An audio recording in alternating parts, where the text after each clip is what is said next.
L'info écho avec Capital.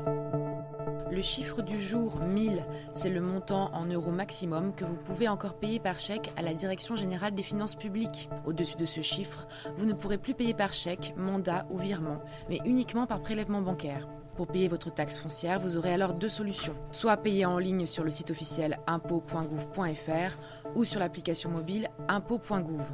Dans ce cas, le fisc offre 5 jours de plus pour payer la taxe foncière et un répit entre le paiement et le prélèvement sur le compte bancaire. Soit, deuxième solution, adhérer au prélèvement à l'échéance. Avec cette solution, le fisc vous prélèvera automatiquement la somme due. Mais attention, cette adhésion doit être enregistrée au plus tard le 30 septembre, pour l'échéance du 15 octobre. Fiscalité ensuite, la suppression des petites taxes se précise.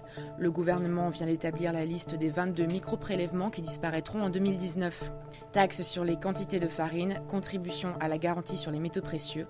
En réalité, seules 18 taxes seront réellement supprimées. Parmi les 4 restantes, l'une d'entre elles sera transformée en redevance et continuera de rapporter des recettes à l'État. Les 3 autres seront fusionnées avec une 4e. Au total, le manque à gagner sera d'environ 134 millions d'euros par an pour les finances publiques. Un objectif moindre que les 200 millions annoncés par le ministre des Comptes publics Gérald Darmanin en avril dernier. La liste complète est à retrouver sur capital.fr. Le coup de gueule pourrait bientôt être poussé par certains emprunteurs. Le gouvernement compte profiter de la prochaine loi de finances pour alourdir la fiscalité de l'assurance des crédits immobiliers. Actuellement, l'assurance emprunteur n'est taxée que sur une partie des primes versées par les assurés, celles couvrant la capacité de travail, la perte d'emploi ou une partie de l'invalidité. À compter de 2019, son assiette taxable sera élargie aux garanties d'essai. Selon les experts du secteur, ce changement de fiscalité pourra entraîner une hausse maximale de 4,5% des cotisations, un surcoût de quelques euros par mois seulement, selon les profils des emprunteurs.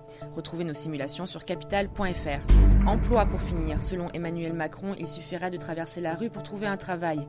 C'est en tout cas ce qu'il disait dimanche 17 septembre à un jeune horticulteur au chômage, lui suggérant de s'orienter vers la restauration. Un secteur en manque de main-d'œuvre qui peine à recruter.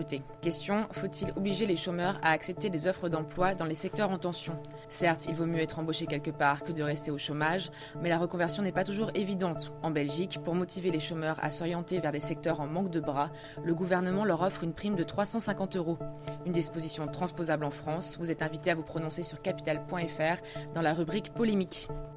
C'était l'Info écho avec Capital.